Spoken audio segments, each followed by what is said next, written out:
Hi, and welcome to the 67th TiddlyWiki Hangout. I'm Jeremy Ruston, the original creator of TiddlyWiki, and I'm joined on today's discussion by, from left to right on my screen, Yaka. Hi, Yaka. Would you like to say hello, where you're from, and something about your involvement with TiddlyWiki? Hi, well, I'm Yaka. I'm hailing from Paris in France, and I've been using TiddlyWiki somewhere between a total newbie and at times a power user, depending on versions, since version 2, as far as I can remember. And I use it both as a personal notepad, more and more so since TiddlyWiki 5, actually.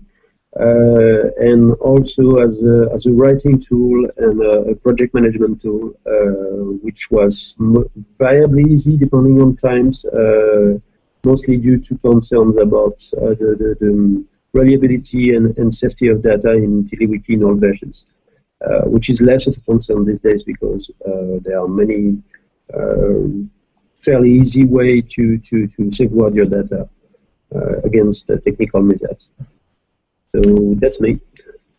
Indeed. Brilliant. Thank you very much for joining us, Yaka. Yaka, of course, is the author of septembertw.tiddlyspot.com, which is a very useful collection of thoughts about the kind of top level of TiddlyWiki, the user experience, and what we can do to try and make that better and better described.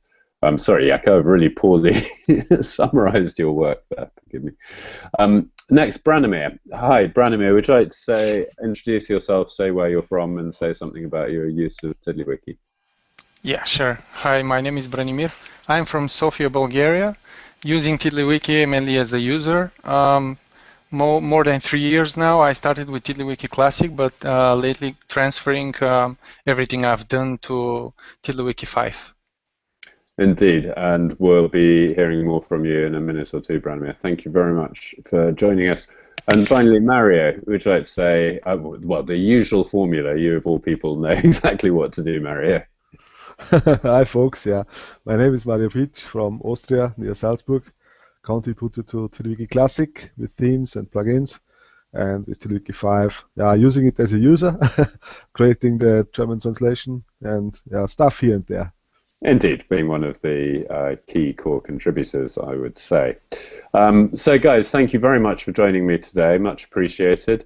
Today we're going to start actually with Branimir, who a couple of weeks ago very kindly offered to show us his personal TiddlyWiki, and so he's kindly undertaken the necessary steps to anonymize it sufficiently that he can share it with us. And so Branimir, if you're ready, do you want to take over and start showing us? Sure, yeah, I will screen share now. While you're just setting up, I'll say hi, Alex. Would you like to very quickly say hello, introduce yourself, where you're from, and say something about your TiddlyWiki involvement? Alex seems to be microphoneless. Okay, I don't think Alex can speak at the moment. Branimir, would you like to carry on then? That's brilliant. Thank you. Okay, do you see my screen? I do, yes. Okay, so I'll start from the idea. So mainly, one of the tasks that I'm doing at work is writing shell scripts for the IBM iX operating system for automating some tasks like database, Oracle database backup and restore and patch preparation and things like that. So mainly it's automating with Corn shell scripts because Corn shell is the standard, and I'm using the Corn shell 9.3 version. So when I started doing this, I found out that there were some quite nasty bugs, not many, but they were there. In Corn shell, the old version, which 6.1, IX 6.1 incorporates. So I started describing here something like a guide for tips, tricks, and best practices, as you see, for the Corn shell.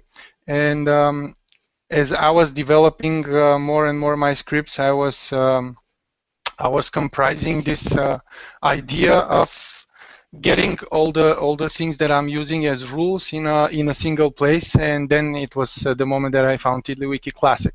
So this is actually the TiddlyWiki Classic, but transferred to TiddlyWiki 5. There are some things that I just found that they weren't changed. Is some people might see if they search for this part, you can find it. Do you see? So here's something that I used in TiddlyWiki Classic, and this is another thing that used to show in yellow, I think. That's right. Yeah. So I have to change still in not just here, but also in some other places that I have in other wikis. Nope, like that. Okay.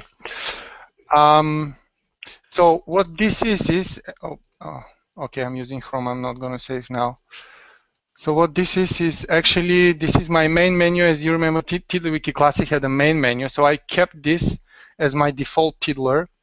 When you, Jeremy, prepared this content structure, I actually had some questions about this. See that it's not opening now, the arrays, and also the files and variables. So these are some of my ideas, which I tried to group like this, mainly for me and other people to try to find and browse while not searching, but just looking at the main screen. I have also cheat sheets, and I have some links to external references. And here I keep as my reminder to, oops, I have to close this, to upgrade when there's a new version. So these are my tiddlers. Actually, you will not see any widgets here or anything special. I will open, for example, this one. So you can see what it looks like. The only different thing that I am using here is this. So highlighting my code for scripts, which is very useful for me particularly, because otherwise, you know, it just all shows the same. There's nothing special actually. It's I am just, let's close this. Okay, so I'm just writing some ideas when I work with 4 arrays here. These are main ideas which I have shown as main titles, and then some code, and I use a note to say some things, and bold and code is the main formatting that I'm using. So it's quite simple. It's nothing fancy, but I try to keep it like this. And my next goal is to also try to keep a single tiddler the height of the screen, no more than that. So some might come with the idea that this should be a separate tiddler and I should transclude, but so far I haven't found a reason to do that. So actually, this is how I work with the complex arrays. Here I note especially what is the problem and why I am using this. So every time I need to create another array and to fill it with values, I refer to this documentation. So I'm sure that it works. What else can I show you? So yeah, these are some tricks for working with empty variables. It's I have found the simplest way to check if a variable exists, because many times I go to the web to search with Google about how to execute some algorithm. I found different ideas, and actually this is the best thing. So I've put it in my best practices here. So this is how to get a true value if a variable is filled or not. It's quite short, as you see. I don't want to make any long explanations. How to set an empty variable. These are the 2 ways. I explain why I would do this or this, and then some nice example which puts a lot of actions on one line. I use the also see part. I will show you how I Actually, this was a small headline before, but I decided to use this way. Definition list. Yeah, the definition, because it formats it for me. Yeah. Just in the right way to see. I want this bold. I want it like a headline, but not that big. I want it to be always at the end of the tiddler. And here I put a reference to another one. So when I open, I see another nice explanation about return codes, how to check for results of programs or functions, and it's just this. It's not. There's nothing more to show. Do you well, what story view? Oh, you're in classic story view. Yeah, everything is default. It's just as no plugin. Download the empty HTML from TiddlyWiki. It's all this. I could show something that I don't like. So if you see these external references, this is the white space here between the links. You can imagine that I'm doing it like this. Let me do the show preview. Okay. So the problem with TiddlyWiki 5 that I cannot complain is if I do this, it goes on the same row. So it's not very nice. So if I want to shrink it, I have to actually put triple double quotes like this, and then I can delete it. And now it's somehow almost, yeah. So it works like this. I mean, the other thing you could do is format that as a list. I mean, it is in fact a list. Now, well, even if it's a list, it has a little white space on top. I could show you this one. Yeah, no, that's much easier to fix though, because the white space above and below a list is set in CSS, whereas the interpretation of line breaks is a matter of parsing. So you mean something like this? Yes, indeed, and conceivably with some CSS to get rid of the bullets if you don't want. Yeah. But it's too much work, From a user perspective, I just want to put a list there without any formatting, just one below the other, and that's it.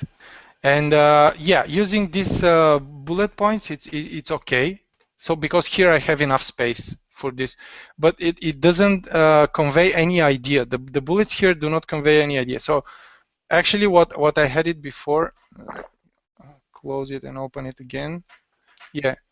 Like I will still keep it like this, and maybe I'll use the triple double quotes because I am using the shortest and quickest way to arrange the information. I was looking for something else to show you. Yeah, so here, see how below the title, and this is the biggest title that there is. There's still some white space, but the white space above it, which is a code fraction, seems to be less. And it's not arranged properly. When I look at it, it seems that the title should have more white space above it and less below it. Oh, well, it's possible that it should. Well, it is like this. Well, I cannot do it like this, of course, but I don't want to do this. As you see, yeah, I might do it like this, but anyway, let me cancel and open it again for edit. Yeah, so here it's just 1, 2, 3, and I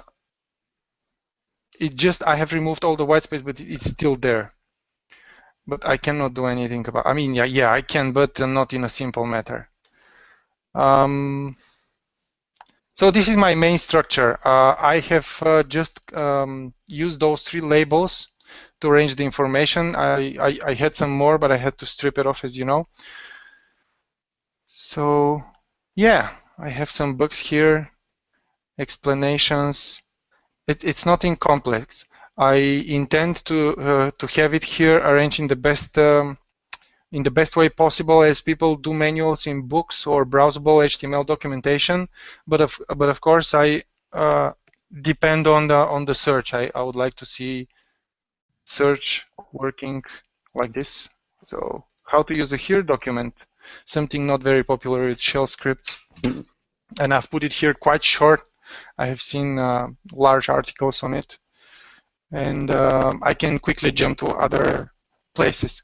So what I'm using it, as you see, is just for developers documentation for writing scripts. The problem is that for Corn Shell there is no such big information database like Bash, for example. Yeah. And there are some differences. People who use Unix and not Linux, which is I can now say that it's different. They know that there are differences. And Corn Shell is actually supported by AT&T, and what you can get from AT&T is majorly it's this. Okay. So if you have any questions, I can answer. You see how I have set up my toolbars. It's actually, I would very often like to close all the tiddlers and start from the beginning to browse the ideas. And here you have, you can see I have hidden the info. Yes, I was going to ask you about that. Yeah, why would I need the info actually? I know that you are against it. You want the info to be always visible. We discussed it on some Hangout. But there's nothing special here to show, actually. Well, I'm not sure that my main strong feeling is that I'd like to stick with 3 default buttons on each tiddler, but I'm not necessarily. I think we have discussed before that occasionally I do wonder if the main reason for keeping the info icon there is because it provides access to the rest of the tools that aren't currently displayed.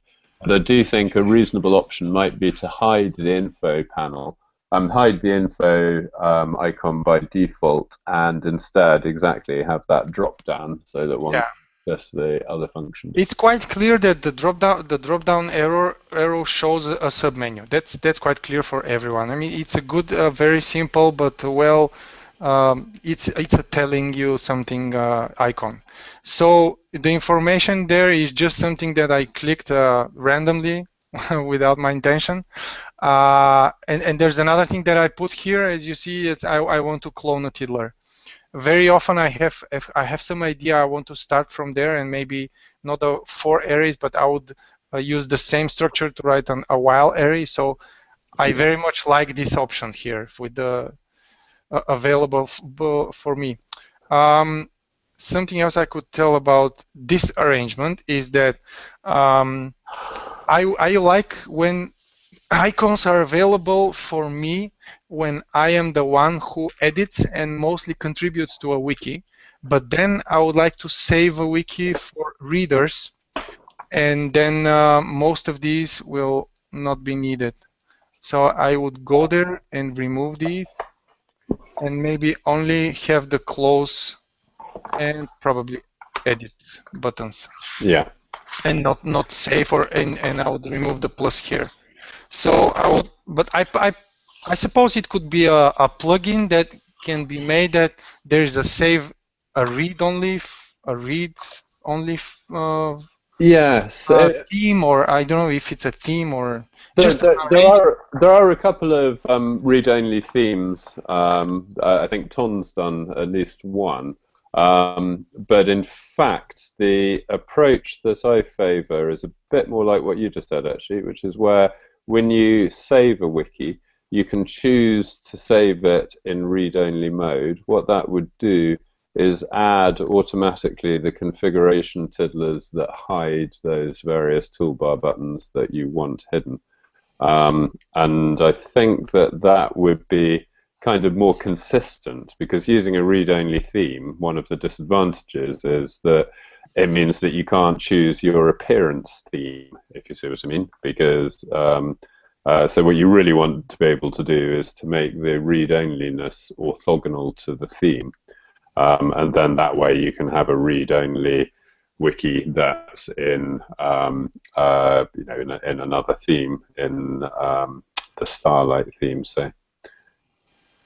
Well, yes, and there's another problem that when I don't want readers to have the save feature, Yeah. Even if they manage to get to the edit here, they will be able to save. And I cannot save a wiki without by removing the save icon. It will still be there because I have to click it as the last icon. There's one thing, and there's another thing I can show is you see that I have made this the sidebar a little smaller. Yes. Yes. It's where is the control panel? Yeah, the appear. Okay, so I use this everywhere. 80%, 80%, 100%. I think that I will try to now shrink. Yeah, but if I remove. And okay. How does it look if you remove the sidebar? It's perfect. I mean, I can see everything on the sidebar. I have code, as you see, so I would like to have the code expanded as much, well, not this part, but as much as possible, so it doesn't wrap. So of course I can do this, but most of the times, even if I edit, I prefer to have the search open, because in the search I have some results that I see, so I can go and just while editing this tiddler, I would go and then browse other tiddlers. And even with this wide screen, I use the show preview. I prefer to do the full editing before I go and click save, and then I have to, if I don't use it, I will have to go back to edit mode and just to see how it looks like. So I've used this arrangement of 80%, 20%, and I think it's working perfectly as my default setup for the story view. Yes, yes. It is interesting that I think here we're focusing on quite interesting things to me. It's the real basics of TiddlyWiki. Which toolbar buttons we show by default, which toolbar buttons we make available to other readers, the high-level page layout, the proportion of the screen given over to different areas, and I very much recognize these are things that we need to make very, very easy to configure. Your 80%, 100% trick, for instance, I think will be suitable probably for quite a lot of people. There's a reason why we stick with a fixed column on tiddlywiki.com, and that's just to do with generally accepted guidelines of the number of words on a line that makes for the best readability. But that isn't, that's a reasonable concern for tiddlywiki.com, but it's clearly not a concern for, and it's not necessarily a concern for wikis that are for individual use. So yes, we need to make this stuff be a lot easier. Yeah, I can say thank you to Mario, because I think he was the one who expressed, he answered somebody else's question about this, and then I by using random values I found the magic numbers for me.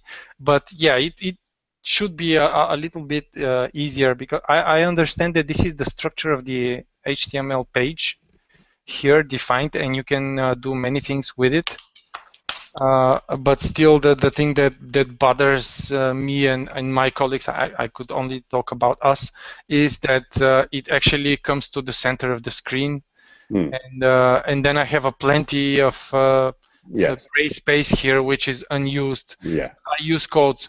I will stop screen sharing now. Yes. Okay, so back to you. Yeah, and there was another thing about displaying the wiki. Doing this part, I have to embed some text files. I mentioned in a previous Hangout that I use configuration files, and I prefer to have them as plain text tiddlers here, because everyone could see it. And when I use this the bash with the triple back with the bash, it displays very nice, and you can just browse without going to the server and searching for the file and opening it in a text editor. Here you can just go and copy it, And while I have some configuration files, I would like to be able to have them in the tiddler not wrapped, but because it's a plain text. So if there's a checkbox for unwrapping the text inside the plain text tiddler, maybe it should work also for JSON tiddlers. I don't know. But I think It would be it's nice. just some CSS settings. So yes, it would be an easy CSS setting to change, in fact. But I think that's partly what we're discussing here. Really, is that there's a lot of the kind of configuration that we're looking at here is relatively straightforward from a kind of technical perspective, from a CSS perspective.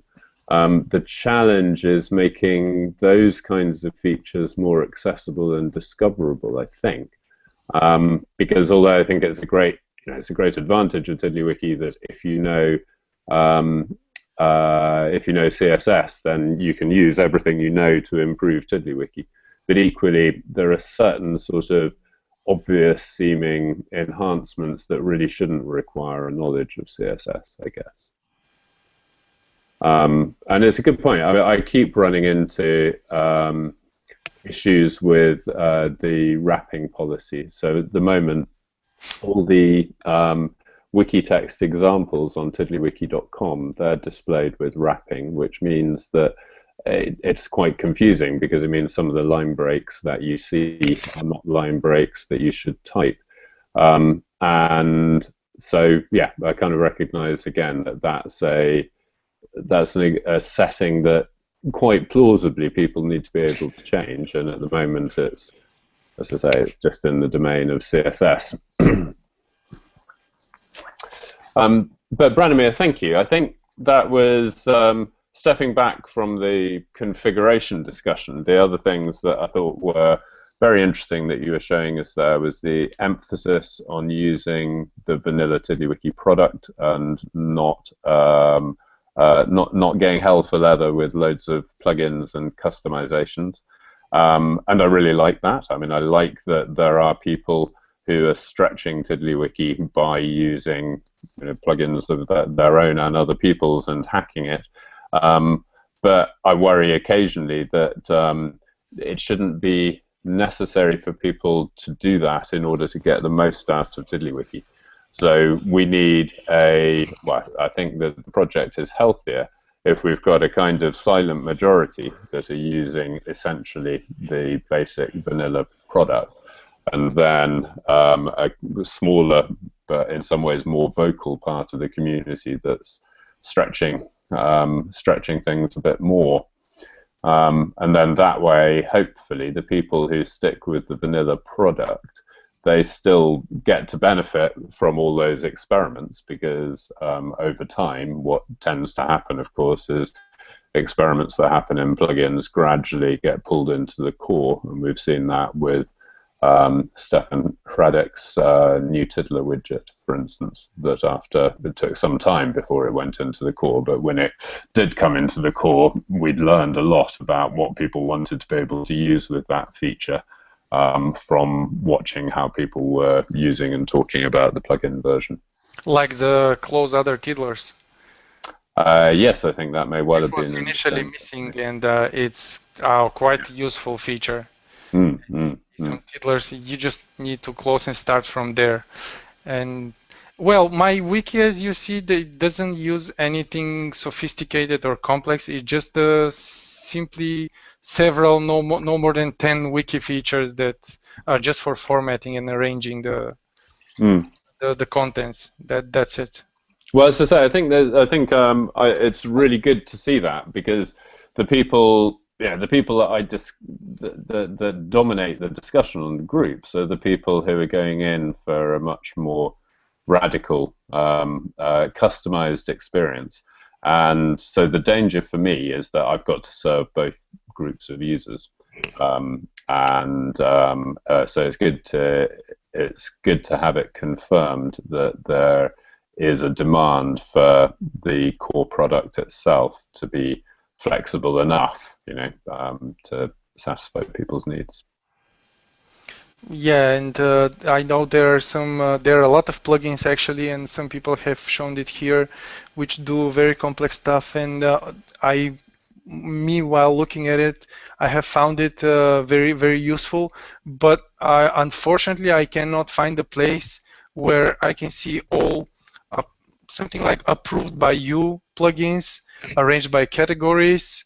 For example, like the sidebar, a top bar, build your own menu, or colors for the icons, something like this, that I can just drag and drop and add it to my Tiddler, to my wiki.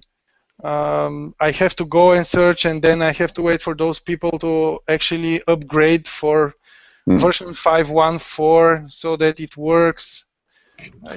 You're touching on a topic that is very, I think, is very important and had a big impact on me with TiddlyWiki Classic.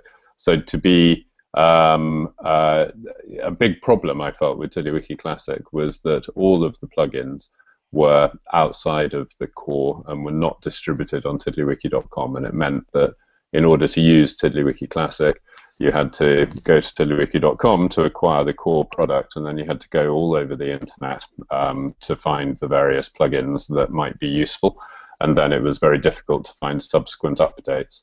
So what I've done with TiddlyWiki 5 is that tiddlywiki.com does now include a plugin library. So there are a number of plugins that are distributed on tiddlywiki.com. We currently, probably slightly incorrectly, call them the core plugins. So it's things like the highlight plugin and the code mirror plugin. Now the hope is that other people, other plugin authors, can submit their plugins to also be distributed through tiddlywiki.com. One of the advantages then is that end users will get automatic upgrades of those plugins when they use upgrade.html. The trouble, though, is that I've learned from long ago that it's bad for me to pull, or it's bad for the project, I should say, to pull things into the core unless they are of a sufficiently high quality. We got an example of this today with a widget that Daniela was using. I think it must be Stefan's new Tiddler widget, but I'm not sure which widget it was, that was using a very ropey technique of doing variable substitutions, as TiddlyWiki does when it's processing macros, on a JSON Tiddler without taking into account the fact that JSON strings need to be string encoded. So that's an example of a plugin that was quite, until the functionality was built into the core, was quite commonly used. But I couldn't bring it into the core because I knew that it was not sufficiently high quality. So in order for things to, sorry, I shouldn't say move into the core, sorry, I couldn't bring it into the tiddlywiki.com plugin library. So we need to have, in order for things to make that transition, they need to be of sufficiently high quality. They need to work properly. So lots of plugins out there that people have written only work in the browser, and they have not been tested under Node.js. And yet TiddlyWiki's thing is that it runs in both those places. So a properly written plugin needs to run in both places. So there's a quality bar. There's also the authors of those plugins have to keep the thing up to date, because I can't distribute an out-of-date version of a plugin on tiddlywiki.com.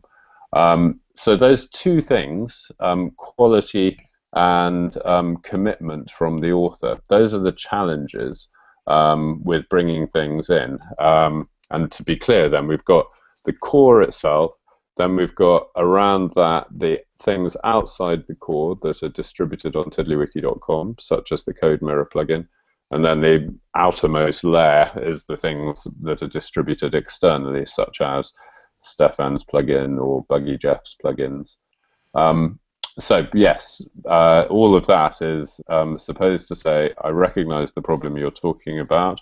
I think we've got a mechanism in place to deal with that problem, but there are challenges.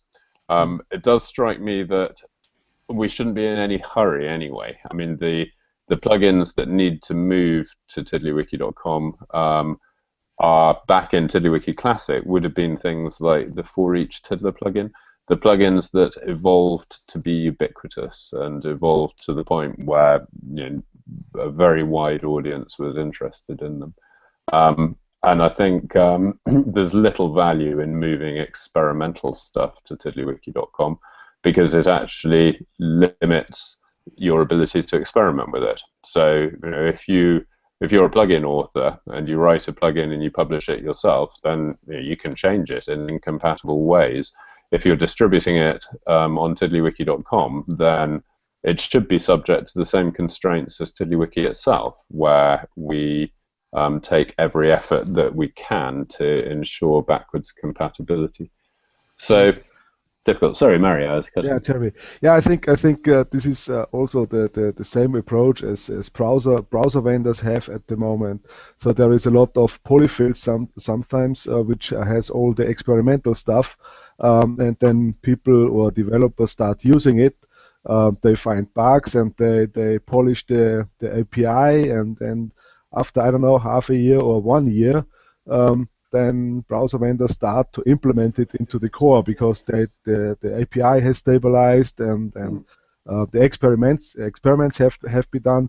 So I think this approach is quite nice.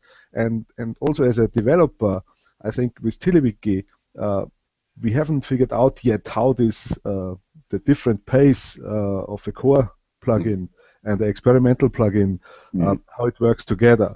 So the developers still are experimenting with the possibilities, I think. Yes. I can imagine something like the browser extensions. For example, for Firefox or Chrome, when you go to the extension or add-on site, you can see this plugin or this extension is not compatible with your version of the browser, or it can be something like this. Of course, it is complex. I don't know how it would work internally, but it looks like as the idea of how the user would approach these features would be very close to this part. So actually it is a subsite of TiddlyWiki where you have all the plugins arranged in categories, and then you just click a checkbox if you see that it is compatible with your version of if it's tested or if it's approved. If you can have votes, for example, and I assume that if because browsers have done it, for example, when Chrome appeared in Firefox, there was this Firebug add-on. So now all of this functionality for web developers is just embedded in the Chrome browser.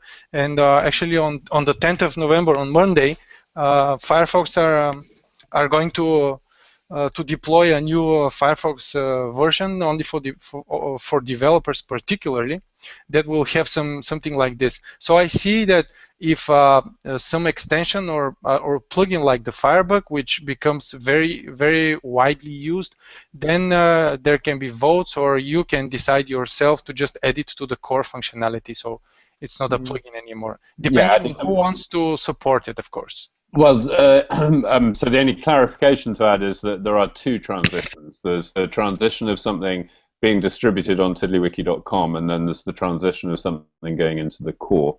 And they're different, obviously.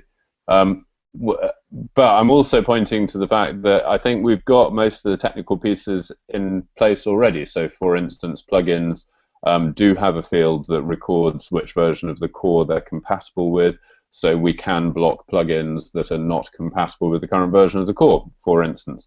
But the problems are not really technical, or the obstacles aren't really technical. They're much softer than that. And as I say, it's about making sure that the plugins are maintained and are of a sufficiently high quality. I think there's another issue that's quite pronounced in terms of psychology, or I'm not sure what the word is, but if we on the TiddlyWiki group, there's been a good deal of discussion about pinned tiddlers, and I'm just Mary, you may be able to help me out. Is it actually in the dev group? Perhaps it is. I don't know. I know the topic, but here it is. Here it is.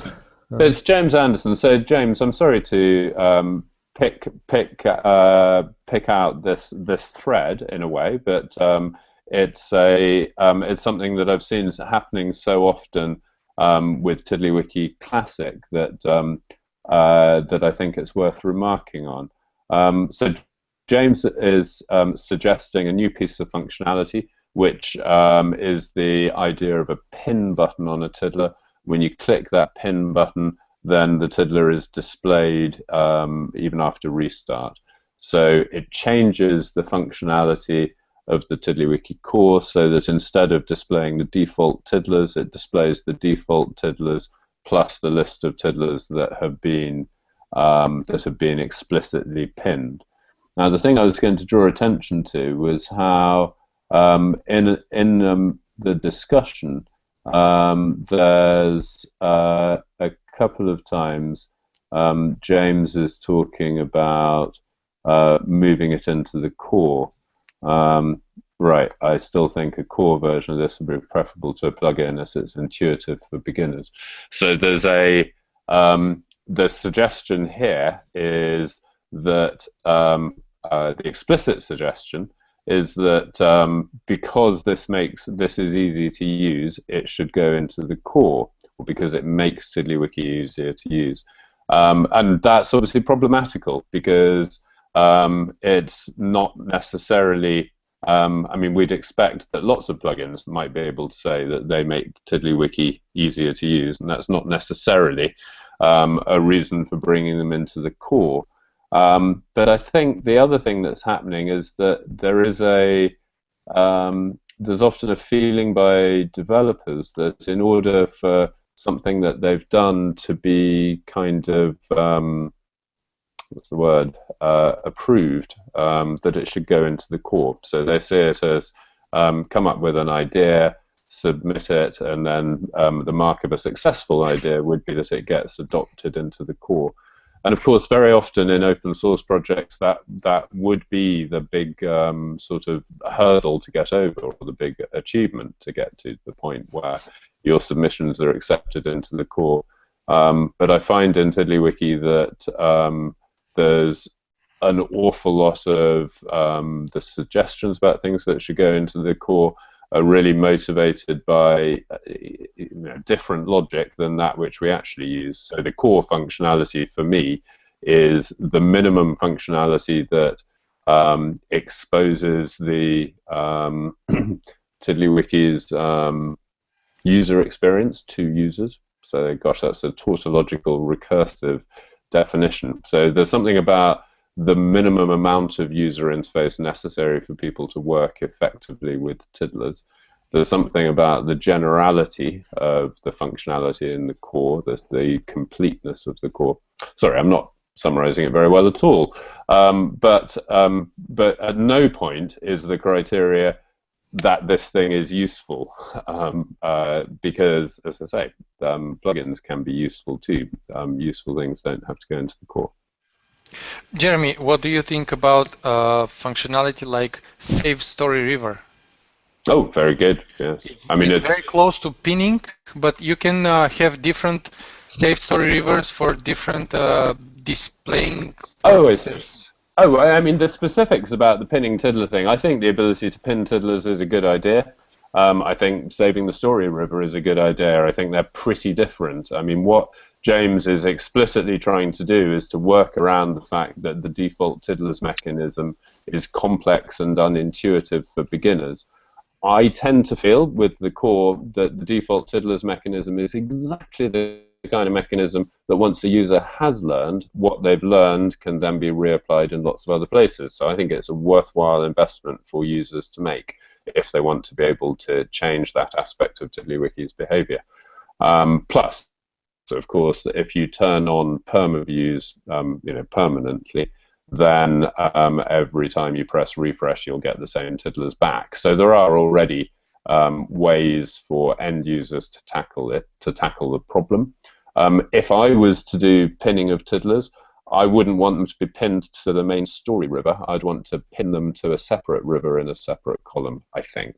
And that again goes back to one of the things you mentioned, Branimir, about using the wide screen, that it's on a normal modern laptop with a wide screen. It's very frustrating that TiddlyWiki is only using a third to a half of the screen. But for me, the answer to that is multiple columns more than wider columns. But I mean, that's just my opinion, and I don't, my opinion about the particular implementation that James has done. But that's really, I mean, my opinion is, well, I suppose, I mean, it's my opinion is informed by other people's opinions, if you see what I mean. It's not the sort of thing that I would unilaterally feel the need to decide.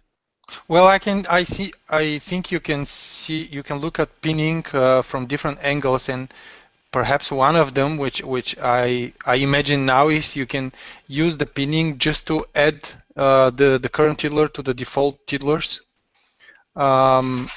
And when you display tiddlers, you just have to have the pinned button in the proper view of the icon, so that it shows that it's part of the default tiddlers. Well, what's difficult is that it can't actually work like that. Because, well, I mean, it's very complicated for it to work like that, because default tiddlers isn't a list of tiddlers, it's a filter. So that means you might have something like a tag specifier to display all tiddlers that carry a particular tag at startup. And so in order to pin, you would need to change that filter. But I think you're on the right track of using the pin button as a shortcut for manipulating default tiddlers and not changing default tiddlers' behavior. And yes, that certainly feels like a more appealing approach to me. But as I say, I wasn't really trying to go into the merits of the particular plugin. My main reaction to the plugin itself was just to be very pleased that somebody else had been able, to make a plugin that made that kind of fundamental change to TiddlyWiki's behavior, because that's my main objective, is to create a tool that is extensible in that way. So I'll chalk it up as a success, that contribution. Can I have one last question? Because of the highlighting that you mentioned just 10 minutes ago, you saw I'm using highlighting. There's one problem that I have with the tab characters inside. Is there any way I can set the length in spaces of the tab character, especially in plain text tiddlers? Which browser do you use? I think Chrome. Chrome? I don't know. But I think there is a browser setting somewhere that specifies how tabs can be displayed. But so it depends on the browser? Yeah, tabs are really complicated to handle. Okay. Yes, so it's the CSS tab size property, and it's only supported in Firefox. And so I think there is also somewhere a setting, but I can't remember.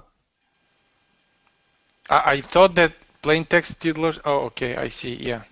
So I mean, it depends on the HTML rendering. The other thing we could do is, at the moment, we pass the tab characters to the browser, and that's why the browser gets to decide how to display the tab character. The other thing we could do is pre-processing to replace tab characters by the appropriate number of spaces. But the reason why I'm not too wild about that is that would then break the copy and paste experience.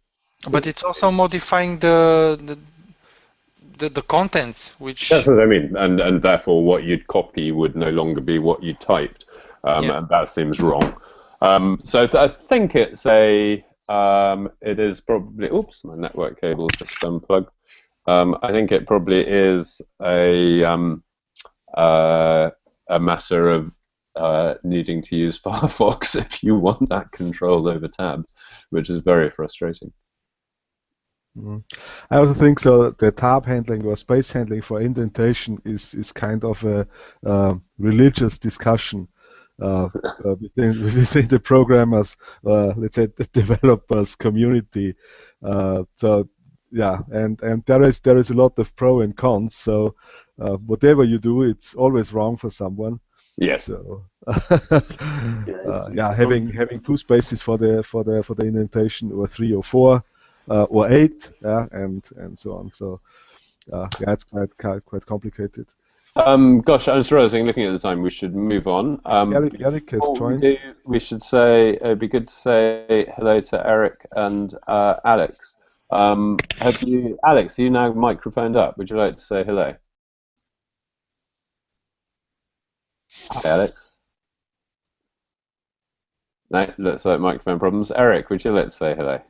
Sure. Can you hear me? Hi, Eric. Yes. That's the first question, because I am on the Hangout app on a tablet right now, and it's a very different experience. It's similar in look, but it's a very different experience in terms of controlling than the web view. So, but it works. So I'm here, and I don't know. Were you able to see me on camera too? Let's see.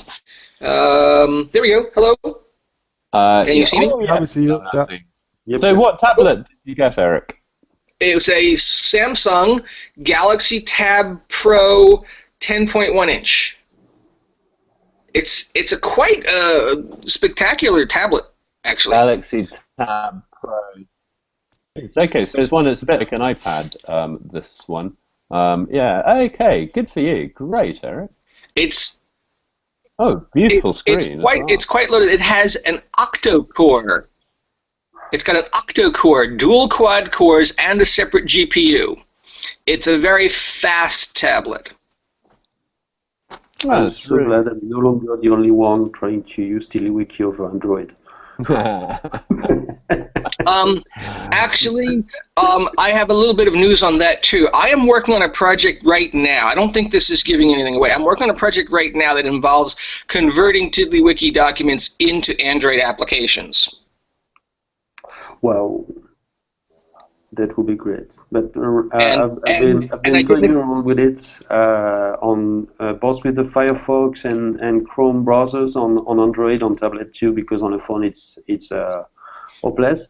And some of it is actually working, but there are a few small limitations that really get in the way, like stuff that is almost self-evident on a desktop browser, like dragging and dropping, which are not an option, even with the new versions of Android, where you can have 2 windows side by side.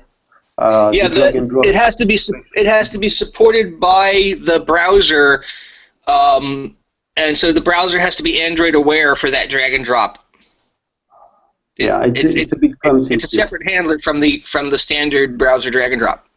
Yeah, but I think also drag and drop is a little bit confusion for accessibility. So we have had some responses from Simon in Austria, and he uses a screen reader, and all this drag and drop import stuff is very complicated for him. So yeah, we still need some improvements there, and probably it will fix some problems also with the Android devices. Indeed.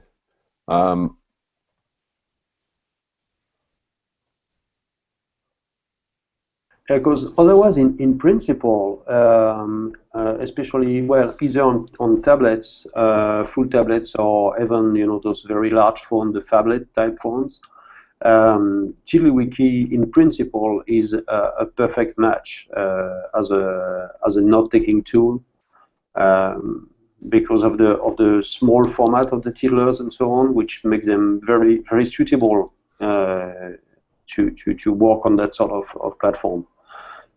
So hopefully we'll get to make more use of those. Also because it's basically becoming one of the mainstays of computing today. I mean, many people are using laptops and desktops at home, but more and more we use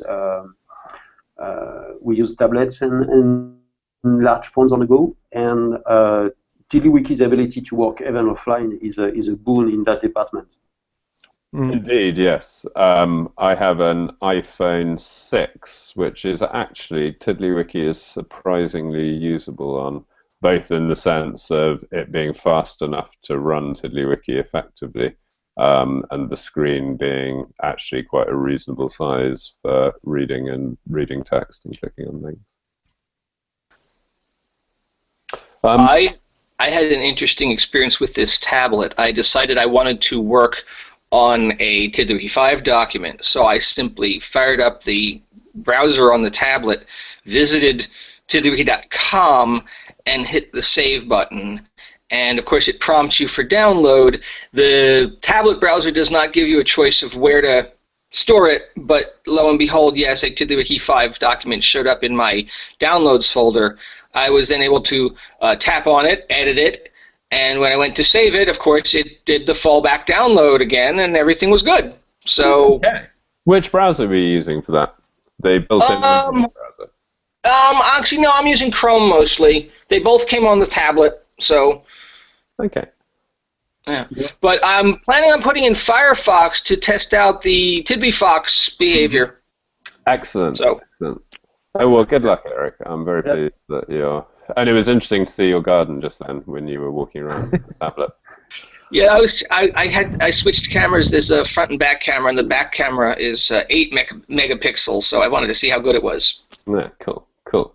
Okay, so now I think Alex is microphoned. Would you like to say hi, Alex? Did you enable him? Yeah. He is enabled. Yes. Okay. Well, we'll start with we'll start with the questions in the Q&A panel. Let's take the first one, which is from Alberto Molina, who asks, drag and drop of an image file from the desktop creates an image tiddler with all the data. Drag and drop from the web just creates a link. Why not let the user choose in both cases if he wants only the link or a full image tiddler? Alberto, this is a very good question, and it has a very annoying answer, which is that as far as my investigations have determined so far, browsers will not give us the image when you do a drag from a web page. The only thing the browser gives us is the URL, and I couldn't agree more. It's completely useless and very frustrating and not what we want. Well, I mean, it's the sort of thing that's worth checking from time to time, because browser drag and drop behavior is something that does change because it's not fully standardized yet. But as things stand, when I last investigated it, what you ask is not possible thanks to browsers doing the wrong thing. So that's a shame. Next question. Jeremy, would there be a possibility to have I don't know, a plugin button that says, okay, this tiddler contains a link, download the image? Well, I think we're getting to Alberto's next question, actually. Another useful option for the import process would be to create an external image tiddler. So I think that's an excellent idea, that when we get dragged in a URL, we could create an external image tiddler. The problem is, at the time that we're dragged the URL, we don't know that it's an image. It could be the URL of an MP3 file. So we'd have to develop a user interface that allowed you to select what type of external tiddler it is, which is a real pain, because it would be much nicer if the browsers did tell us that it was an image that it's giving us the URL of. So sorry about the bad news on both of those, Alberto, but lobby your favorite browser maker, I guess, is the way to address this. Now I'm just going to take a there's another four. Oh, hang on, sorry, I'm still there's another few questions. 3 of them are from Alex about numbers, so I'm going to come back to those. And just first of all answer the other question from Yaka, which is actually not a question. It's a link to the YouTube video that I uploaded this week. This is, I'll screen share so that you can see. and this is, if we, there we go. It's a new edition of TiddlyWiki that I made for to be the presentation for a video introduction to TiddlyWiki. So what it does is strips the TiddlyWiki experience right back. There's still a sidebar there that can be revealed, but it's basically now just an unadorned tiddler, and it encourages you to move through the slides by clicking links. And we've got a slightly lengthened animation duration on the zoom in animation, which is intended to make the process of navigation a little bit clearer. So I think this is a work in progress, but as I say, I first did it with the idea of using it for a YouTube video. I found myself, sorry, a screencast. I found myself starting to use the presentation tools in the video editor that I use to put text up, and then realized this is ridiculous. I'm editing text in a video editor when I really should be doing this within TiddlyWiki. Yaka, I don't know the reason why you raised it, but the reason why I was wanting to discuss it is that one thing that crossed my mind doing it is that we could actually integrate this into tiddlywiki.com much further. So what I was thinking is there could be, so question one, this could be the experience when you come to tiddlywiki.com. There would be a button there saying skip intro, which would then reset everything to, you know, the defaults, give us classic view and give us a normal theme. Or we could just link to it. But in either case, the thing that crossed my mind was how we could go much, much further in guiding people to start using TiddlyWiki. So let me show you some slides that I left off the presentation. So there's one called customization, which shows the sort of thing I mean. So it's a slide that says you can customize TiddlyWiki, and then as an example, it reproduces the menu. Jeremy, you are not screen sharing. You're joking. And you can enable Eric again. Oh, great. You're no longer screen sharing. In fact, you screenshot earlier, but right now you aren't. No, indeed. I'm so sorry. You can rely on me to do that at least once on every Hangout. Let's try again. So what I was doing was showing you a slide that I ended up taking out of the YouTube presentation, but it demonstrates, it's making a point about customization, saying that you can customize TiddlyWiki. And then we reproduce the toolbar menu from the Tiddler info panel so that you can then interactively add buttons back.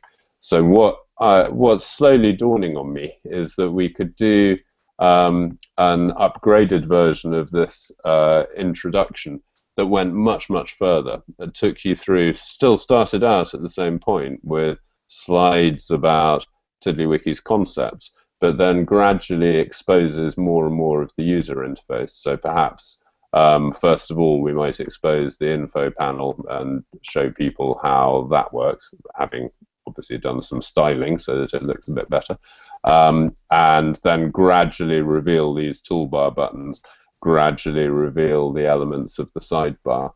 And what kind of I like about that is it's a way of addressing one of our most fundamental problems, which is, I think, that the way into TiddlyWiki is so hard.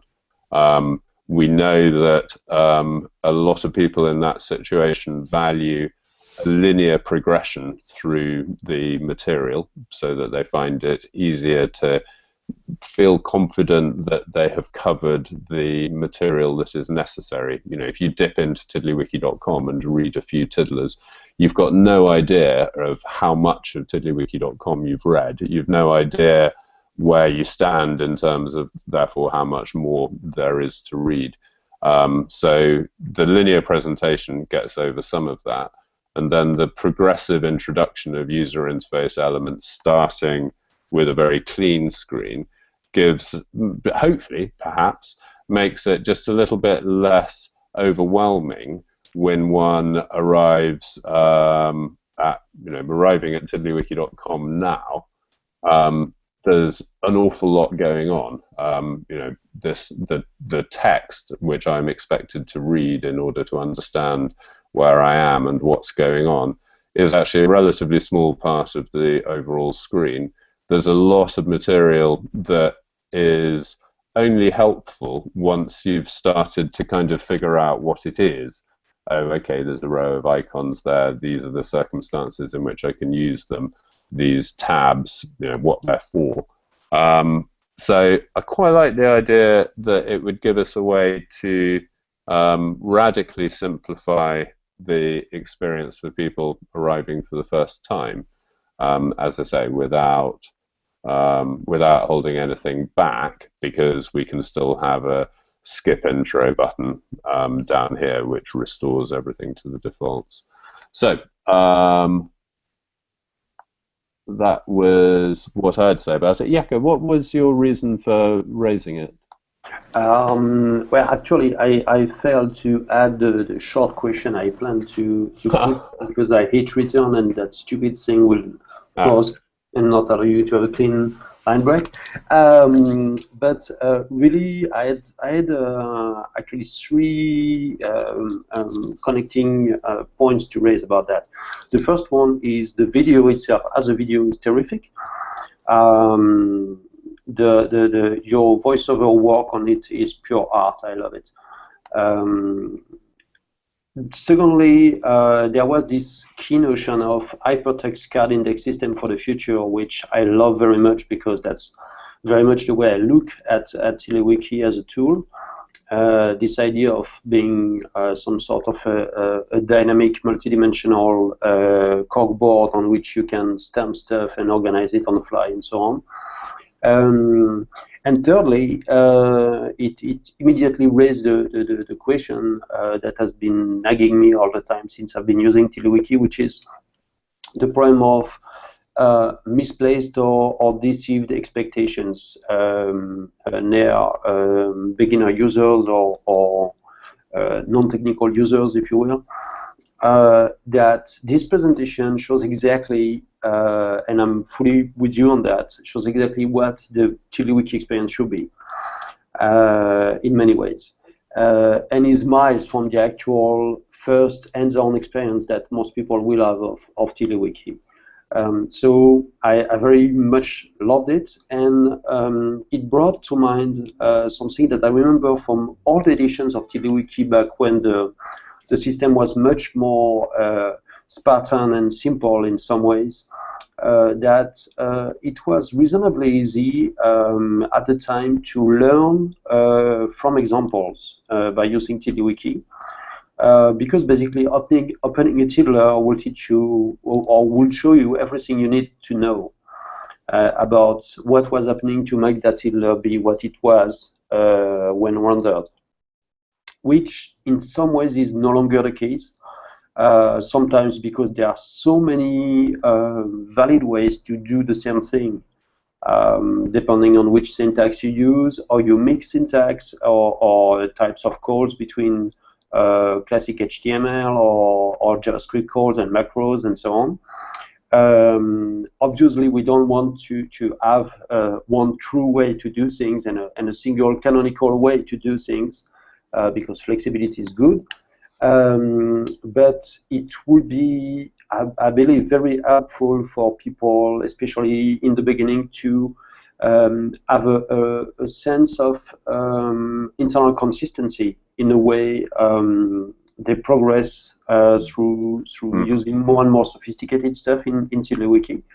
And I believe to build on the point you were raising about making the initial experience more in line with that presentation, that something that would be fantastically useful in my opinion is to have, at least on tiddlywiki.com and possibly in the empty HTML that you download when you download a fresh TiddlyWiki, to have something that allows people to learn from the examples of the content that is bundled inside their package. Like some sort of a commented code version of the content. Maybe that could. So having the documentation is a good thing. Having examples that you can make sense of is even better. And being able to make sense of the very first examples that you stumble on as you discover the tool, so as to make it, if not self-explanatory, at least self-explorable in a way, for lack of a better word, could be very useful. So maybe having the option, much like you have when somebody goes into edit mode right now on tiddlywiki.com, you have the link that allows you to go on GitHub. Maybe it would be interesting to have a way to have to show commented code by clicking on a button that tells that reads something like "Show me how this tiddler is made," or something like that, so that you could, as you read the first pages, so to speak, of documentation, you can also see how it's built and how the engine renders it and what is the logic behind it. Which I believe will be very consistent with what you said earlier when discussing whether something should be integrated into core or not. That about the specific example of editing or not the default tiddlers, that you made the point, which I agree with, that it's more interesting to give an opportunity for people to learn how to edit the default tiddlers and help them do that, rather than doing it in their stead, so that they learn by doing, which I'm very much in favor of. And so in terms of setting expectations, so to speak, the right way from the beginning, giving people the opportunity to learn from example from the very first pages could be something very, very useful. That's very interesting. Thank you, Yaka. There's going right back to the beginning of what you said. You were admiring the voiceover work, which is very charming of you, because I'm afraid one of the other bits of feedback I got was that it sounds dull and sleepy, and I'm afraid it does slightly. I only read after doing it that one's supposed to do voiceovers standing up, because that sounds it gives your voice more energy. So I will do a better version of it. You also picked up the phrase, it's like a hypertext card index system from the future, and yes, I was also pleased with that, so thank you. And obviously what I particularly like about it is saying hypertext card index system to me puts me in mind of HyperCard, the old Mac app. Yes. That's, so odd. Yeah, that's a nice little reference for those that know. But I'm being slightly distracted actually, because Eric is showing off his new tablet running TiddlyWiki, and from what I can see, it seems to be running pretty well. Not only is this the tablet running TiddlyWiki, this is the tablet running TiddlyWiki converted into an encapsulated Android application. There's no browser Chrome going on here. This is a completely native installable. I don't know if you have an Android or used it, but the installed file is called an APK, an Android package, and this is being installed from an APK. Just do the regular, click it, and it does the install thing. Yeah. So this is not a browser. This is a standalone TiddlyWiki application. Awesome. So hopefully we'll see something in the Google Play Store soon. Oh, I see we've just been joined by Nathan as well. I'm very conscious that I've not left a whole heap of time for a quite important topic, which is something that Alex raised first on the group, and I suggested on the group that we should discuss it here. So I'll just pull up the actual questions that Alex posted to the Q&A list. I'd like to explore the use of numbers in TiddlyWiki. For example, a filter. And in fact, I think when Alex first mentioned this, it was in relation to expense tracking, wanting to be able to total amounts of money, I think. Alex's next question lists a few more use cases. Questionnaires, mixing them with hypertext, expenses and related hypertext. So I really like the way you phrased that, Alex, that the thought here is that we don't want to try and turn TiddlyWiki into Excel. That would be stupid and futile. But there are situations which are something like the intersection between them, where you've got a whole load of related information that's interlinked, plus you've got some financial or numeric bits that you need to keep track of. And yes, I really like that kind of blended approach. Third example is manipulating visual style through manipulation of user-added numbers. So I take this to be the user entering a number for a width of something, and then other things, other dimensions of the user interface changing in proportion using an arithmetic relationship. Fourth example, numerical weighting to tags and probabilistic modeling, which, gosh, that's an interesting one. So to me, that picks up on something we've seen before, the idea that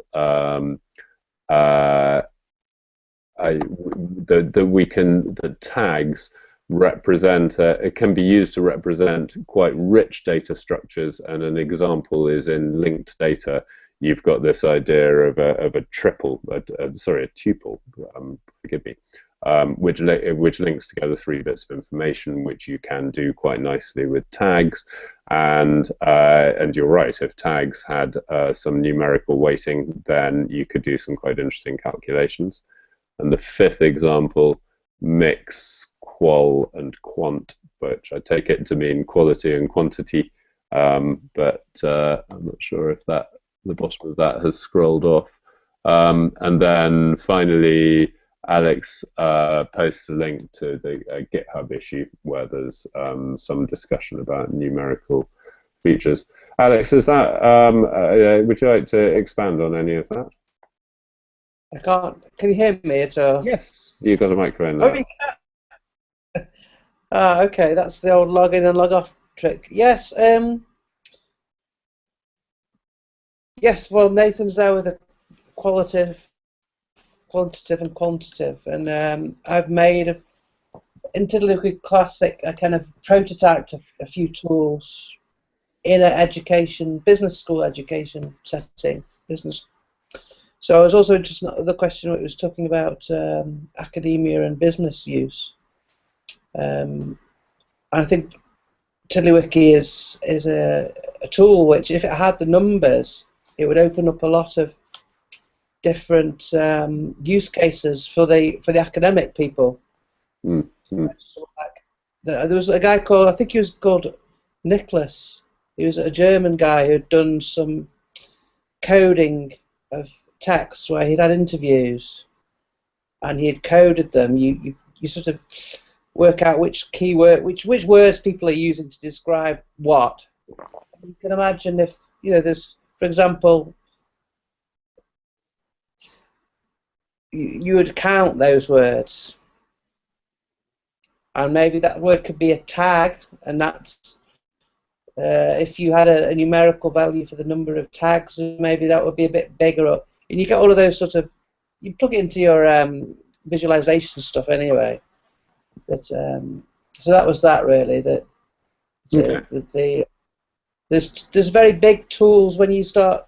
What I came up against was there's very big and cumbersome tools which researchers like to use to annotate videos and things like that.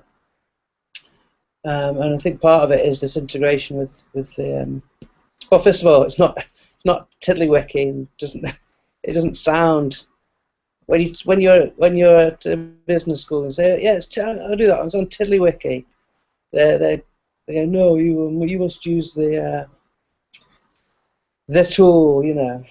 Yes, I can imagine. It Yeah, needs well, to have a when better you've name, got, more I think business. what Wiki's great for is it's for capturing stories and complexities of stories. And if you can introduce some, like I did with that thing that Eric helped me out with the questionnaire, which you know, it took a Likert scale, a scale of 1 to 5, and then use it to you know, to diagnose some problems with an organisation. Just asking yourself, even just asking yourself questions of how you, to what extent you agree with it. You can see how that could feed back on it, or back to yourself on your own learning, or your own sort of reflective practice, I suppose. I think, if I may, yeah.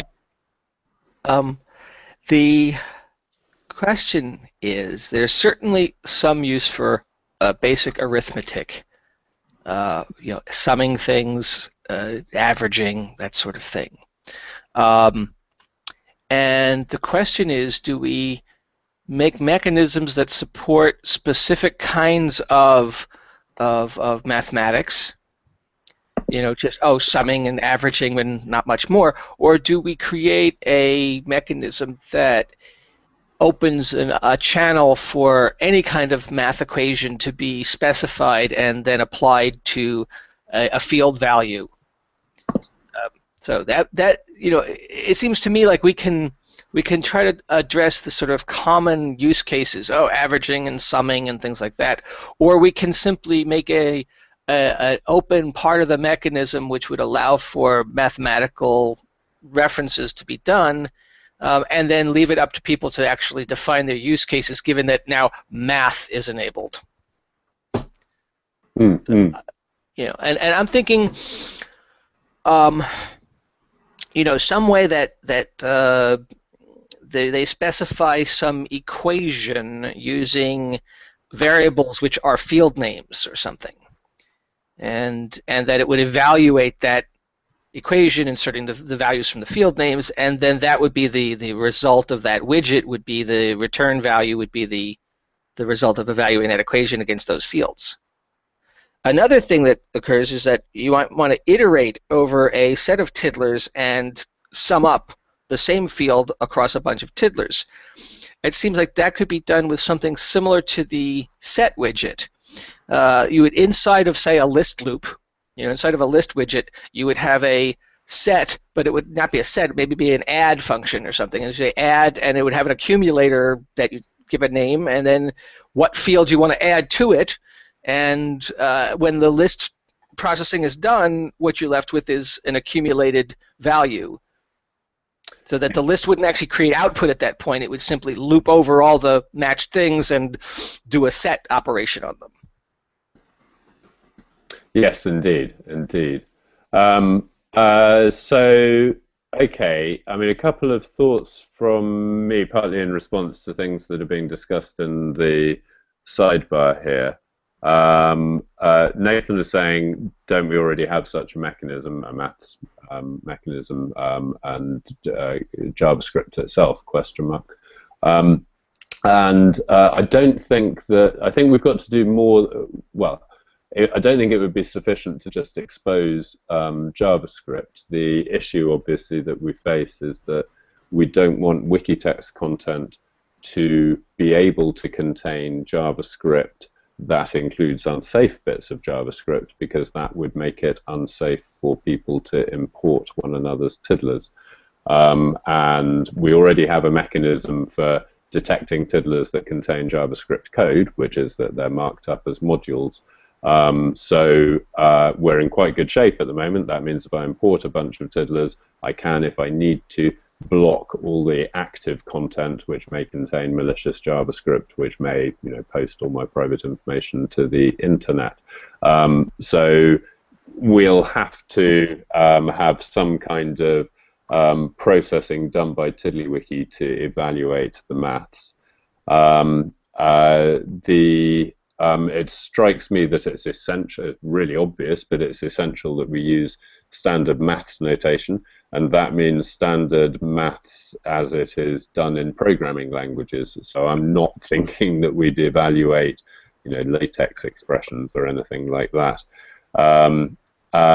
Yes, and Nathan was just clarifying he means that basic maths support is already there for those who want to dig down into it. Yes, absolutely. For people who are able to write JavaScript modules, then yes, maths is already very accessible. So I think what we're looking at is probably quite a few updates or changes to get everything that we want. The first thing is that I still think filters is the right place for maths notation to live. The second thing is that I think we'll need a action widget that takes the results of a filter and assigns them to a field, and that's something that we're really missing at the moment, and makes it hard to use. We can use filters for processing with the list macro for repeating things by the number of entries in the list. But we can't, for instance, use the list processing to modify the tags of a tiddler. And that would be, again, I think, a really obvious thing to be able to do, to create a filter that would, I think, need to be able to include other filters, so that it could include the existing tags as a filter, and then perform operations on them. So it might, I think when we doing this is also going to, as a byproduct, is about completing TiddlyWiki's list processing language. So the other area in which we, leaving aside the numerical stuff, TiddlyWiki aspires to be a general purpose algebra for manipulating tiddlers. Filters are, well, roughly a grammar for identifying tiddlers for processing. So now let me just see what's going on here. Metrics. Nathan was talking about metrics over ontology. An ontology is just a lattice structure, and measuring it is useful sometimes. Yaka is asking, how practical would it be to go with embed through iframes and such in order to bring in content from outside sources without going too into unsafe territory? We can bring in content that doesn't contain JavaScript. So the good thing is if that content is wikitext content, then by taking care that wikitext doesn't inadvertently permit JavaScript execution, then we can do that just fine. So in fact, the limitation to that kind of thing is the cause limitations, which mean that browsers now, in general, won't let TiddlyWiki running on a file URI access other URLs, which is really annoying, and another reason why we need Tiddly Desktop and TiddlyFox. So yes, summarizing that, I think this is quite a major area of work, that it will end up giving us better, more complete list processing facilities, as well as the maths processing facilities. I guess, depending on how far we go with the maths operations that we perform, it might give us some degree of interoperability with Excel as well. So despite me saying I don't want to turn TiddlyWiki into Excel, some of what Excel does, so thinking less about the user experience, but the idea of the way that it evaluates spreadsheet cells, as Nathan is saying in the sidebar, TiddlyWiki already is Excel in some ways, and I think that's right, that it's not an analogy that we use often, but TiddlyWiki is Excel for text, much more, I think, than it is anything to do with Microsoft Word, for instance. So yes, interesting stuff. Going back to the earlier discussion, it's again, some of this is in areas that is probably best explored in a plugin, because what I think I've just pointed to is that doing this within the core is going to be a fairly substantial piece of work that's going to require extensions or modifications. Well, I think not backwards incompatible modifications, but extensions to a number of mechanisms inside TiddlyWiki. But I think there's the use. Jeremy? Go on, Karen. I'd just like to also point out that for the technically inclined who are comfortable with the security implications, that a small plugin which does expose eval would be on a use case specific basis where you know what your environment is and you know how controlled your content is. If somebody said, you know, I want to make a dedicated application, it's all behind a firewall and I want to run evals, that having an eval hook would still be useful. Yeah, it's a plugin that I expect to see is a widget that evaluates JavaScript, that declares its dependencies so that it knows when to get refreshed, and evaluates some arbitrary JavaScript and renders the output. And yes, I can also think of many situations in which doing that is perfectly safe. And you know, satisfies, makes easy some things that would otherwise be very, very difficult. Yeah, I also think if you already have the possibility to create JavaScript macros, and you have probably full access to almost everything, so it would be possible to do some mathematics within a JavaScript macro.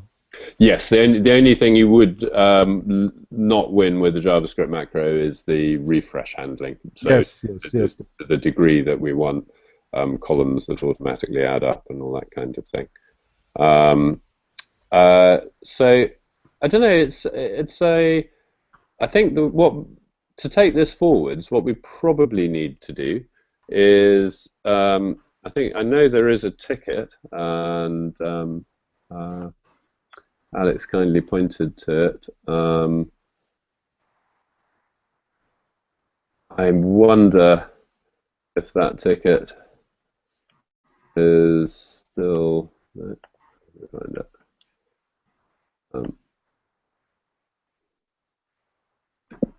Oh, Alex, I'm so sorry. Could you repost the link? Oh no, I've got it now.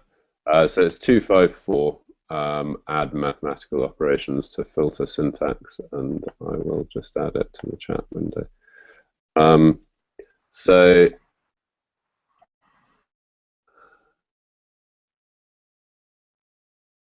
Oh, and in fact, there's a comment on this ticket, possibly related to the proposal to add a widget for comparing dates. And that's a good point, that our maths handling needs to include date handling. I think we need to brainstorm some solutions to this, really.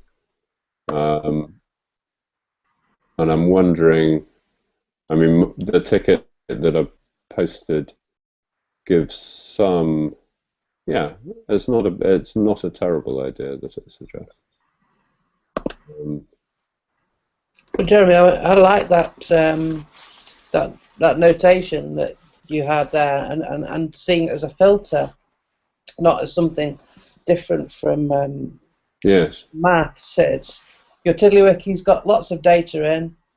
It's some of it's text, some of it's numbers, and you want to get some of it out, and you want to then do something to it.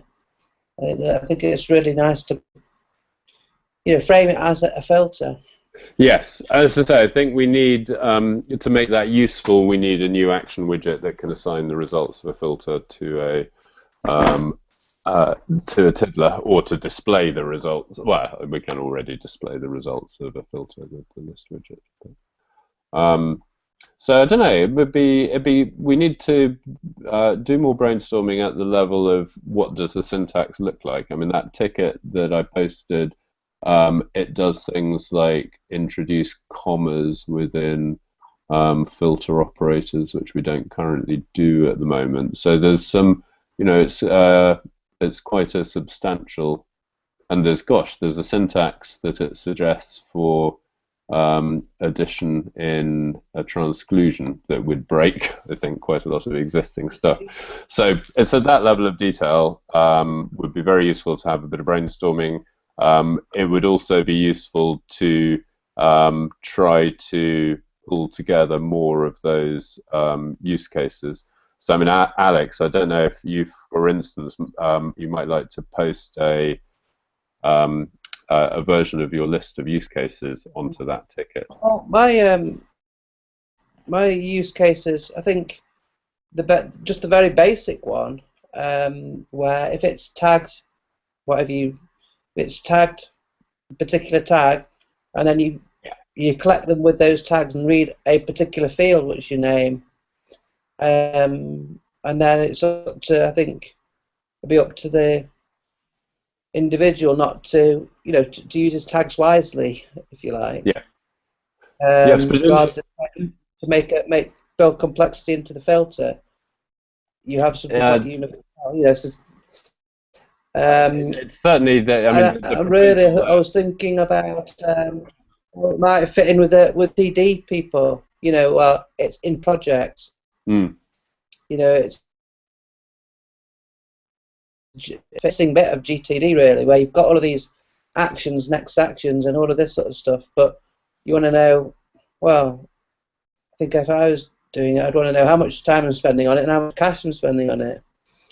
So it'd be in addition to GTD. Well, you're quite good at generating plausible use cases, and it would be very helpful to take those 5 that you posted to the Q&A channel, which I now can't see anymore. I don't. You still got a copy. It'd be very useful to take those and put them on the ticket.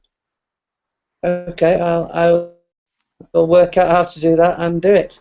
That part of GitHub is as easy as Facebook. Leaving comments, right. as long as you've got an account, which I think I've seen you on GitHub before. So. And also, to answer one of the things that you picked up on in the discussion in the group, how do we make something like this happen? The way to make this happen is for there to be an ongoing discussion which forces my attention onto it. And it sounds ridiculous, but the tickets that get fixed are the tickets that there are discussion around, because it's from the discussion that I get the signal that it's an important ticket for people. Okay. So two elements: more brainstorming on syntax and capturing more of the use cases. But I'm glad that, one of the things you said there, Alex, was that the examples that I give do actually capture one of your use cases, this one of being able to sum the cost field of all the tiddlers with a particular tag. So that's good. Nathan in the sidebar says, some of this speaks to my prior comment of, if TiddlyWiki is an algebra for tiddlers, someone needs to devise the category theory of tiddlers. Which, yes, I like that. I find that very appealing. It's not going to be me. Yes, and a little bit of discussion about my comment that GitHub comments were as easy to leave as Facebook comments. In a way, I think maybe they're easier than Facebook comments. As I vaguely recall, last time I tried to use Facebook, pressing enter sends the comment rather than inserting a line break, which always seems loopy, and GitHub does not do that. You mean there's an unusual and unexpected interpretation of what a literal hard line break does? Oh my, I've never encountered that problem before. Yes, indeed. Well, and this might be a good point to remind you that the very, very, very first version of TiddlyWiki, my plan was that you would not be able to have line breaks in tiddlers, that pressing enter would start a new tiddler. And my thinking at the time was that TiddlyWiki's role was partly to encourage people to write in micro content. I'm still quite keen on that idea, and it's something I would like to be able to do as a plugin for TiddlyWiki 5. So in other words, a nice distraction-free, a full-screen writing area where you just type, and each time you start a new paragraph, it automatically creates a new tiddler and transcludes it, and you can go back and change the name of that tiddler if the user-assigned name wasn't correct. And if you combine it further with the things that we did at Osmosoft under the name TiddlyDocs, which I think we discussed at a hangout recently, that was the idea of then taking those tiddlers and putting them in a hierarchy that would act like the table of contents for the document. Jeremy, it would be interesting to see what would happen if you had a widget which took a tiddler and broke it up into multiple tiddlers based at new lines, and then replaced the original tiddler content with a bunch of transclusions. Sounds like a plugin to me. So that's an area that Chris Dent, the creator of TiddlyWeb, did some work on. He took a very interesting approach to me, which was that he wasn't breaking big tiddlers up on line breaks. Instead, the idea was that you would type notation to say, I want a tiddler break here, 3+ signs or something. And then when you invoke this operation, it would then split the tiddler in the way that you describe. But yes, that's a feature I'm very interested in. But I think doing it as you type would be the real prize.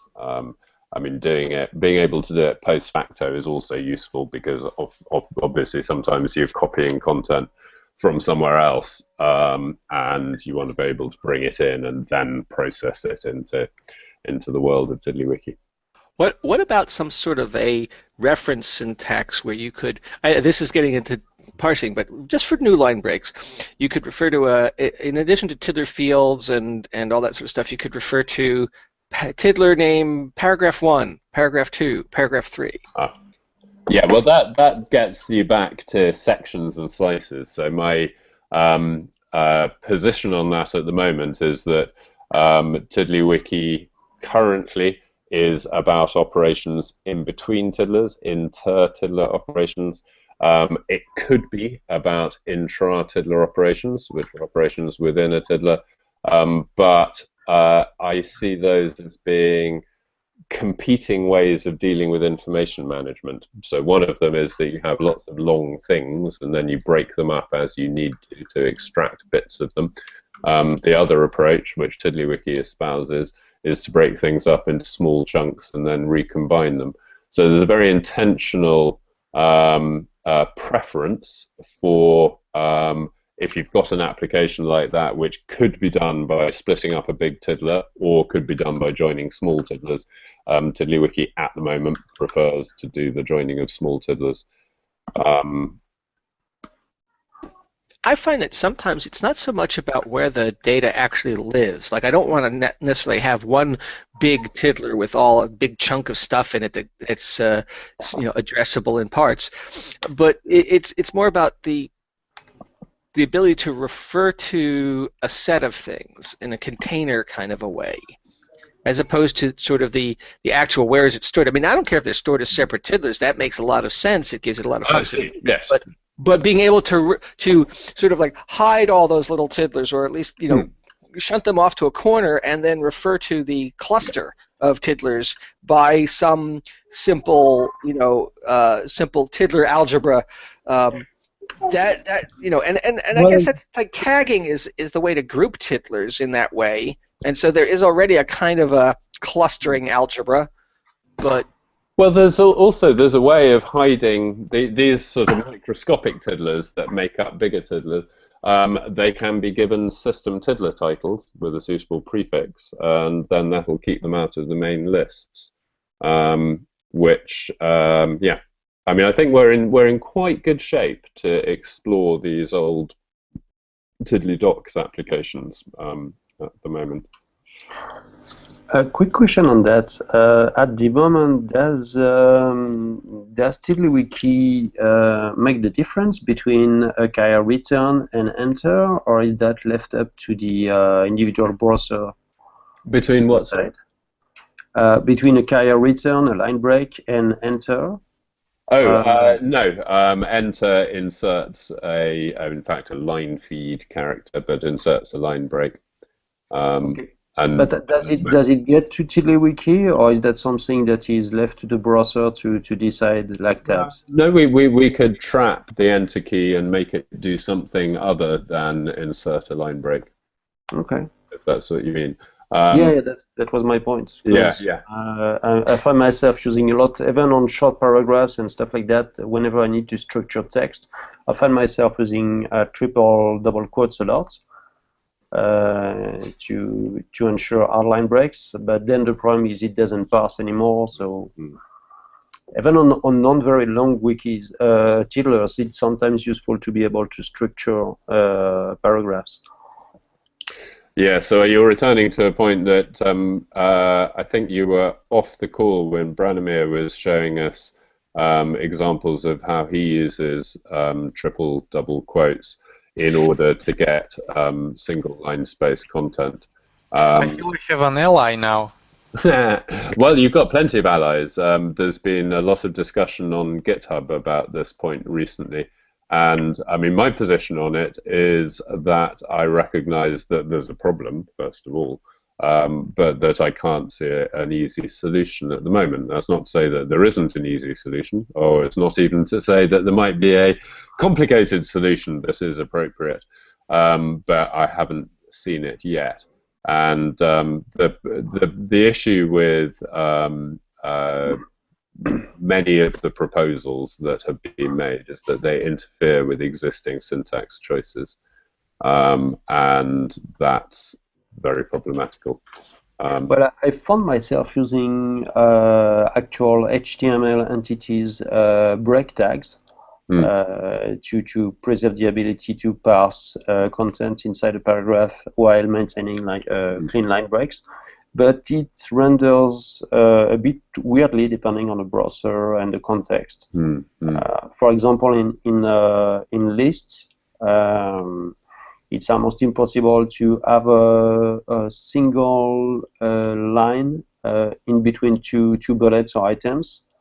In terms of rendering, it directly jumps to two lines. If you put a single break, HTML break after an li entity, you don't get any extra lines, but if you put two, suddenly you have two that render. I mean, that's partly the default CSS and the amount of padding that a margin gives to paragraphs. But I think that you're highlighting for me one of the, well, a way of looking at what's happening. So TiddlyWiki Classic, its model of text was a typewriter model of text where typing enter always inserted a hard line break.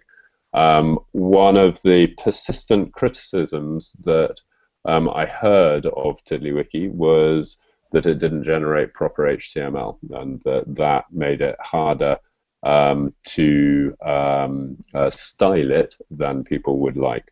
So with TiddlyWiki 5, I did debate this right at the beginning, which approach to take. The clincher for me was that I saw one of the applications of TiddlyWiki being to generate HTML for use elsewhere. So exactly what I'm doing, for instance, now with generating the GitHub documentation from TiddlyWiki Tiddler. And as soon as you're talking about producing HTML for consumption elsewhere, then I think the closer that HTML resembles conventional HTML, i.e. having paragraphs, the better. So we went with TiddlyWiki for paragraph handling, and we took a cue from Markdown as to the best way to do that. And yes, I think that's taken us to a position where we really haven't left enough. There's an insufficiently good answer for the users who preferred the old typewriter mode of operation.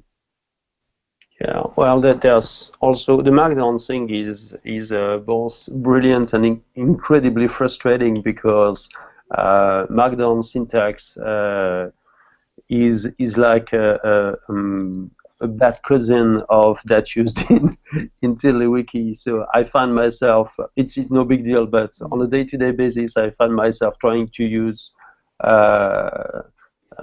dashes to generate lists and so on. Or for accentuations and highlights and that sort of stuff. But that's inevitable. That the same attributes will be reused in different syntaxes for different stuff. So. I mean, that one you mentioned actually of using dashes for lists, I do wonder if we should introduce that option for TiddlyWiki. It would give some ambiguity, but I think it could be done, and yes, it would be one less difference between Markdown and TiddlyWiki. Could we also use? No, it doesn't work. We cannot use asterisks for as an alias for bold. For bold and italic. I think in some situations we could. There are some ambiguous situations. Yeah, a lot of them. Yeah, the bold is going to look like a bullet point, and I don't know whether I got this stuff right. I mean, in the end, as you point out, TiddlyWiki 5 syntax is actually, it mostly resembles TiddlyWiki Classic with a couple of big changes, which is around transclusion, using curly braces for transclusion, and that was actually copied from MediaWiki and obviously all the templating engines that are out there. And then bringing in new features from Markdown, but generally where TiddlyWiki Classic already supported something that was also in Markdown, I went with the TiddlyWiki Classic way of doing it. So that would be the case with lists and headings, for instance, which are not Markdown-like. So where we've ended, that logic was intended to make sure that TiddlyWiki 5 was reasonably familiar for existing TiddlyWiki users, and that new features wouldn't be too much of a surprise because they would resemble Markdown. But it does mean that we've ended up with something that really the similarities to Markdown aren't that useful because it's not similar enough for people who have a muscle memory for typing Markdown. Yeah, it's just similar enough to be confusing, actually. Yeah, yeah. Speaking of, I was thinking maybe the right question would be to be able to tell whether we have right now with TiddlyWiki 5 if we have more people coming from TiddlyWiki Classic or more people coming from Markdown prior experience to tell which should be the default stance. And arcing back on that, I know it's already 5, but if you have just a few more minutes, I had a question that maybe will trigger a religious war. Well, in fact, I'm so sorry, Yaka. If you let me run away for 20 seconds, then I can hold things and be here for another few minutes. So hang on one second. Yeah, sure.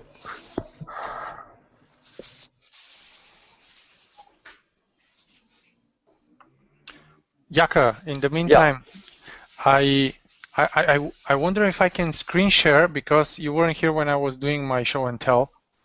I saw most of it. I think I had a drop at some point because the Hangout on tablet was behaving weirdly on sound. Can you see my screen?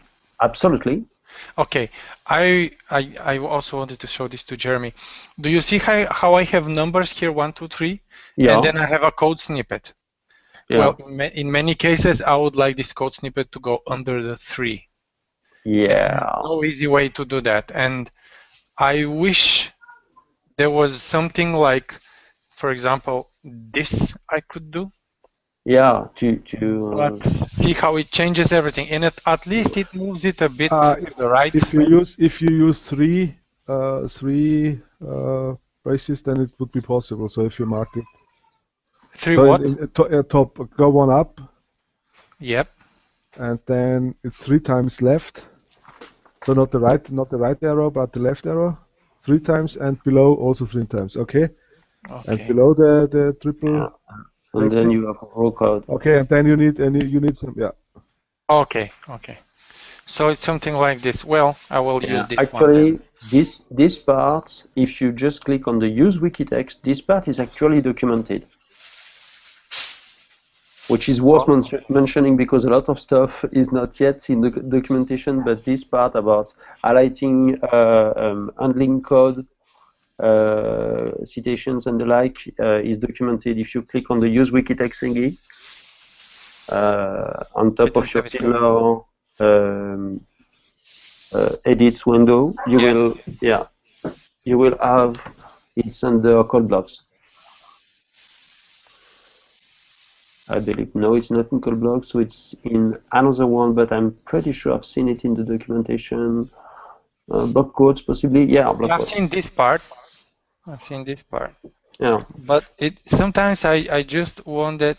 I wish that this would be rendered like in block mode, as it is called here, standard, or yeah, simply being able in to the context of these bullets, if they're bullets or numbers. Yeah, you would have to fall back to HTML basically to do that. Yeah. Yeah, you could also use it transclusion, but it's probably not what you want because it would be possible to. This is just a very short example, and the transclusion means that I have to do a separate tiddler just to put the line. Yes, that's right. Yeah. And it doesn't make sense in terms of the structure. Yeah. And I don't want to embed this anywhere else except here. So maybe if it's like that, so then it will start another one. I wish this would. You know, the fix for this, parenthetically, is to at the end of the line that says in the declaration part of the script, move the cursor to the end of that line, the line above where the cursor is now, and then type space, div exactly, and then a closing div. Yeah. You know where to put it.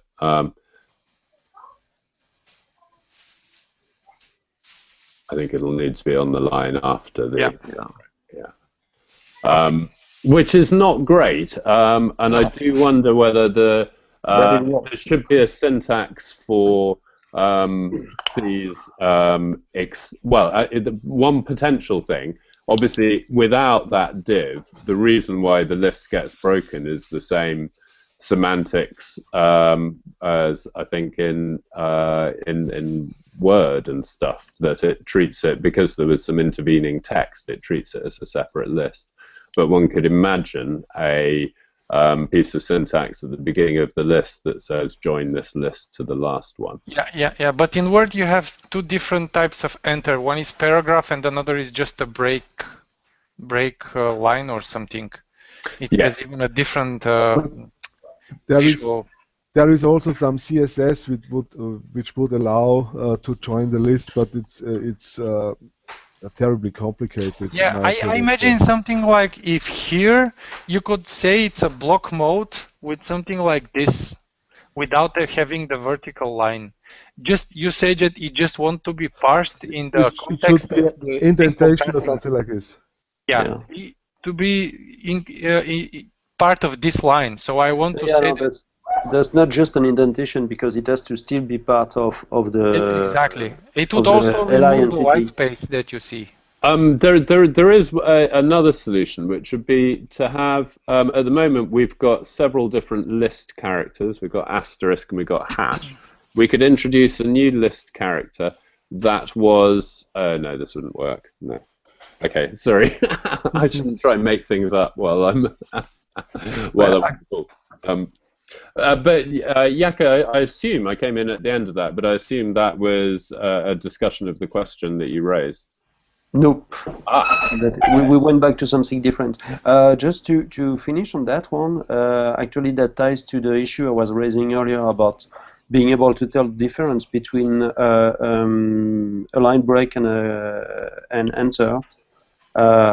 Because there are some implementations of wikis, among other the Google Pages thing that is based on a wiki engine, that do a pretty smart job on lists of telling the difference between a line break and enter.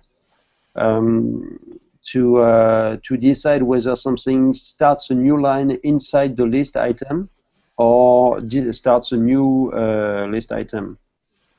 depending on whether you put in a carrier return or enter.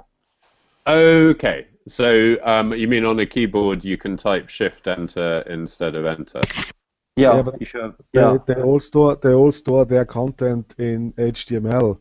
And structure that they create is really horrible. So it's similar to what Word produces in the background. Yeah, I'm not saying it makes sense. But you know, that suggests something very simple that I don't think has been specifically raised before, which is that we could trap Shift Enter and insert a BR tag. Can I add here Shift Tab? Yeah, but then you see the BR tag. I think the biggest problem for most of the users that they want hard line break is not that they don't want to use Shift Enter. They don't want to see the BR tag, or they don't want to type it. So because Yes. for the people that do the discussion, it would work. So if you tell them, okay, it has to if you say Shift Enter, it returns or it inserts a PR tag, it would be okay. But for, let's say, their customers or let's say their colleagues, they are not used to it, because most of them, if they use Word, they don't see the difference between a paragraph and a line break. Yeah. Because most of them didn't activate show invisibles. Show invisibles. That's it. Yeah.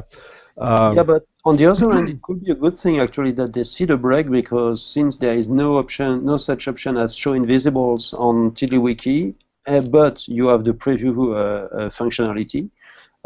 If you don't see the break, you cannot tell just by reading your code why it will behave differently. So it will be cool actually that it inserts automatically an explicit break entity, HTML entity. Yeah, I think it's not bad, you know, as well. Because in preview it will render, you could tell from the preview that it does what you want, and you could see explicitly in your text that you have inserted something different than a simple carrier return.